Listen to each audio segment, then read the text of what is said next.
Okay, Spider-Man No Way Home. Guys, I like this movie. Full spoilers. I'm going to talk about what I like the most and then just rattle off about other things I like about this movie.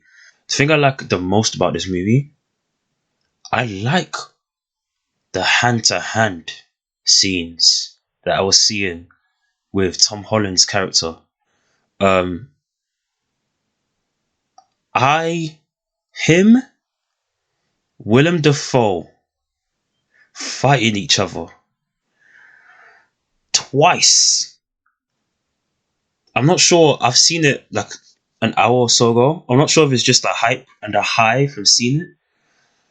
That topped a lot of fights in the Toby trilogy.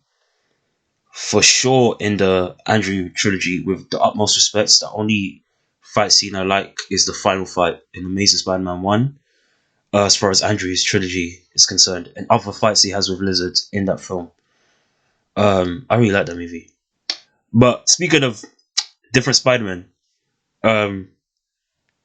this Tom Holland, this universe Spider-Man, he really, bravo. Like, I was sleeping on this version, but outside of Civil War, now with this movie, it really feels I was wrong, guys. Look, I'm gonna do a non-spoiler review that's basically gonna be like an open letter. I apologize. I thought this guy was washed, side dish, expired milk, Nando's rice, corn on the cob, gone grey. I really didn't think he was that dude outside of Civil War, his Civil War appearance, because he was so connected to Tony Stark tech, and Tony Stark felt like his Uncle Ben. There was other things I didn't like about him. This film, I feel like for the most part remedies all of those issues I had. And one of the ways it did it, like I said in my original point, his hand-to-hand action was great in this movie. All the fight scenes with Willem Dafoe as the Green Goblin were fantastic to me. It almost felt like it almost felt like they got the people who filmed Shang-Chi or something, because I was very aware like they were fighting each other. It didn't feel like too many cuts. There's a fight scene. God damn. I'm talking like it's a non-spoiler review, but it's full spoilers. That's the funny thing. I like that's the best thing about this movie for me personally. And then aside from that, boy, oh yeah, I mentioned it just now. Tom Holland, he does feel a lot more mature in this film, and I like that a lot. I really disliked in Far From Home like how much they made fun of the Peter Tingle, as they call it, Spider Sense, right? Spidey sense. But you know what?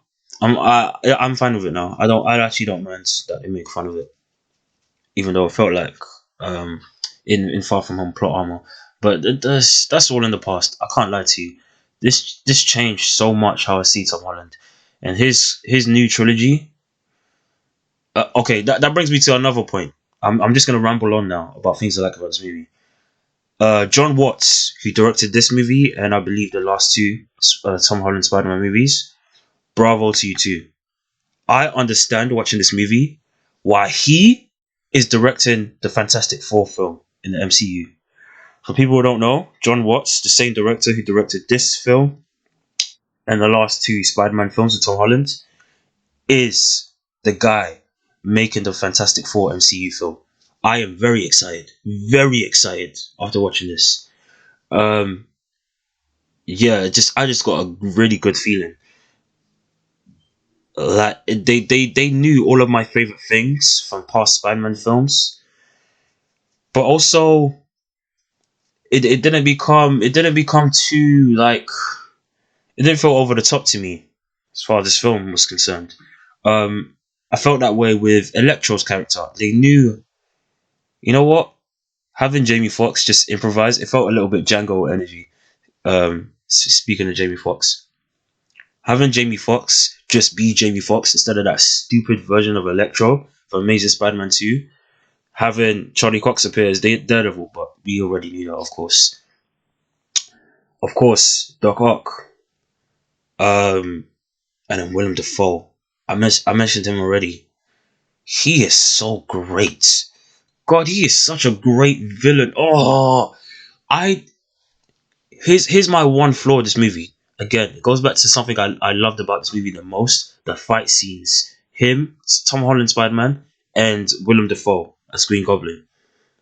He says a line of dialogue that bothers me in this movie, especially regarding the multiverse stuff.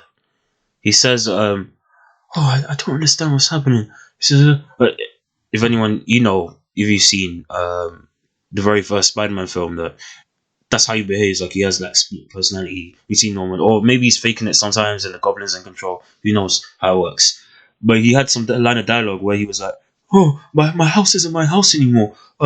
Oscorp doesn't exist." That is a terrible line. Don't ever say that. Willem Dafoe is so fire in this film. You need to make him a variant. Pronto. Kevin Feige, I'm talking to you. You need to make this guy. He needs to be Green Goblin forever. Or as long as he can do it. My guy, they basically used a stuntman in this film anyway, but the fight scenes were so good. Obviously, you can't. When it's a good fight scene, you're taken out of the fact that it's a stuntman, so you probably don't care. Obviously, I know Willem Dafoe is a lot older than he was when the first Spider-Man film came out. I just don't care.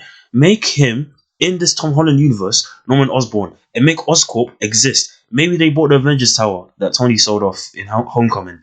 Maybe. I'm just saying it does connect back to this Tom Holland Spider-Man mythology anyway. So that'll be like a neat. They need to with a passion make Willem Dafoe Norman Osborn again. Speaking of variants, speaking of people coming, actors reprising their roles, great. Guys, have you noticed something? I haven't even gotten onto Andrew Garfield and Tobey Maguire because they weren't the best things about this movie to me. It was great seeing them when Toby seems so much more at peace. Maybe that's what he needed because he used to cry a lot. That's the meme of Toby. He was either really sad or constantly angry, and it actually gives me more perspective thinking about his era Spider-Man and thinking about how I didn't give Tom Holland a chance because I felt like he was too childish. Toby was the utmost emotional, like deeply, always crying for good reason a lot of time. Like when someone would die, or he was a teenager, even though he looked 35. As the meme goes. Also, he was a teenager, and I wasn't giving Tom by comparison that same level of respect with Homecoming. With it felt I immediately dismissed him as childish and babyish and too Disney. Iron Man Jr. I'll be honest with you. Yeah, Toby and Andrew were even the best things. I like the dynamic. That's what I'll say about that. Andrew appearing, Andrew Garfield, shout out to him, getting the save with Zendaya's MJ, her version of MJ.